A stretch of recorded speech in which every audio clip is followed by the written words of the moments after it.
बिस्मिल्लाहिर्रहमानिर्रहीम। अस्सलाम वालेकुम। Welcome to kitchen passion with सैज। जी तो हर घर में ईद की तैयारियां शुरू हो चुकी हैं। हम भी अपने चैनल पे बना रहे हैं ईद के लिए स्पेशल मिठाइयाँ और स्पेशल मीठे। तो आज मैं आपके लिए बना रही हूँ सेवइयों की बर्फ़ी या सेवइयों का मीठा, जो कि बहुत ही झटपट तैयार हो जाएगा और इसमें बहुत ज़्यादा इंग्रेडिएंट्स की भी ज़रूरत नहीं है आपको। सेवइयों की ये मिठाई बहुत ही मज़ेदार है। इसको बनाने में सिर्फ 10 से 15 मिनट का टाइम लगेगा। आपको बहुत ज़्यादा देर किचन में भी खड़ा नहीं रहना पड़ेगा ईद के मौके पे। सबसे पहले हम सेवइयों को फ्राई करेंगे। इसके लिए मैंने 2 टेबलस्पून देसी घी लिया है।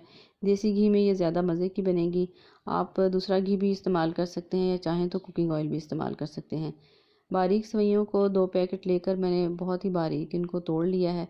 अब इसको मैं हल्की आंच पे रोस्ट करूँगी घी के अंदर तकरीबन 10 से 12 मिनट तक। अच्छी तरह से इसको आप रोस्ट कर लें।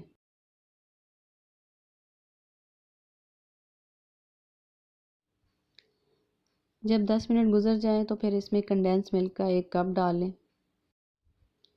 साथ ही मैंने इसमें कुछ ड्राई फ्रूट ऐड किए हैं, पिस्ता, बादाम और कोकोनट, पिसा हुआ अखरोट, जो भी आपके पास अवेलेबल हैं आप उसमें डाल सकते हैं। नहीं है तो सिर्फ आप इसमें किशमिश और खोपरा भी ऐड कर सकते हैं। ड्राई फ्रूट्स और कंडेंस मिल्क ऐड करने के बाद आप इसको 3 मिनट तक और पकाएं लो फ्लेम पर। फिर इसको ढाँप कर रख दें तकरीबन 3 मिनट के लिए।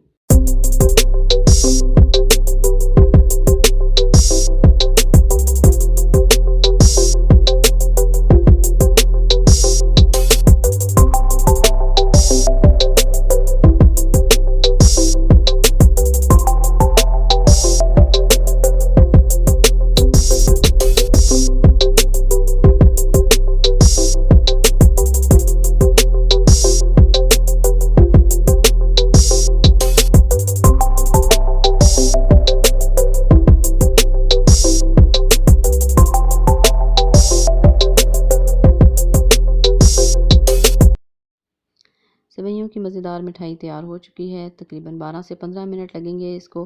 अब हम इसको एक ट्रे में निकालेंगे।